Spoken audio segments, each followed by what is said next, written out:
Hello दोस्तों, कैसे हो? मैं उम्मीद करता हूँ कि आप लोग सही होंगे। हम एक बहुत ही अच्छा सा क्वेश्चन यहाँ पे समझने वाले हैं। ठीक है, गिवन है the two circle represent the ordered pair A comma B which are solution of respective equations. ठीक है, यहाँ पे दो सर्कल्स हैं जो कि इनका solution in order of pair A comma B के फॉर्म में है। मीन्स एक सर्कल ये है, इसका इक्वेशन ये है, और एक सर्कल ये है जिसका इक्वेशन ये है। ध्यान रखना, इनके कहने का सेंस है इनका ऑर्डर्ड पेयर सॉल्यूशन ए कामा बी के फॉर्म में।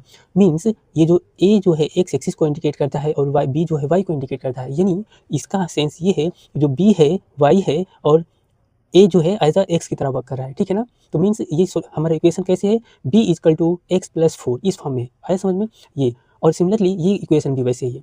अब यहाँ पे बोला ये गया है the circle divided into three regions P Q and R. Circle जो है थ्री रीजन में डिवाइड किया गया है, पी क्यू एंड आर। ठीक है, तो आप शो करो इनका वन पेयर ऑफ, इन्होंने पूछा है तो शो करो वन पेयर ऑफ, है ना, बिलोंगिंग पी क्यू आर। तो इसका शो करो एक पेयर सोल्यूशन, इसका शो करो एक पेयर सोल्यूशन, और आर का भी। तो देखो ये एक लीनियर इक्वेशन और इनटू वेरिएबल की तरह वर्क कर रहा है। ये equation one linear equation into variable की तरह वर्क कर रहा है।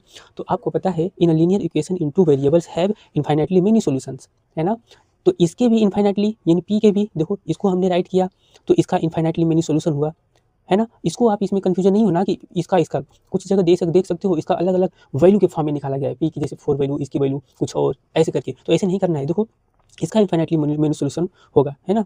ये y equal to x plus four की तरह ये है, ध्यान देना। ऐसे हमने यहाँ पे इंडिकेट करके दे रखा है। तो इसमें अगर ए इजकल टू टू पुटअप करते हैं तो बी की वैल्यू देखो इतना आएगा। मीन्स एक सोल्यूशन ये हुआ। अगर इसमें नेक्स्ट हम ए इजकल टू वन पुटअप करते हैं तो बी की वैल्यू इतना। मीन्स इसमें देखो हम पी की जो पेयर है हम कोई सा भी राइट कर सकते हैं, या तो ये या तो ये, है ना? सिमिलरली इस वाले में भी यही वर्क करना है। इफ बी इजकल टू इतना पुटअप करते B, A equal to one put up करें तो बी के देखो इतने आंसर आएगा। If A equal to minus one put up करते हैं तो ए के देखो सोल्यूशन माइनस वन आएगा।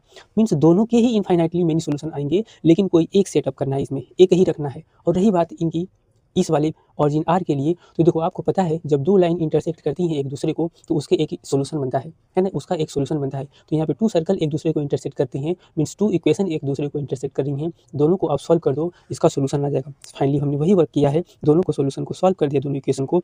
यहाँ पे आपका ये आंसर आ गया। देखो ठीक है, तो इस तरीके से चूंकि ध्यान रखना एक ही पेयर लेना था, इसके चूंकि इनफाइनाइटली आएंगे, इसके भी इनफाइनाइटली आएंगे, जैसे कि हमने दो दो करके दिखा दिया। तो इसमें से एक ही चूज कर लेना, इसमें से भी एक ही चूज कर लेना। देखो आपका हो गया। ठीक है, अगर कोई डाउट होगा तो पूछना। अगर वीडियो डिटेल्स देखनी है तो वीडियो हमने कंप्लीट डाल रखा है चैनल पे, देख लेना आप लोग। ठीक है।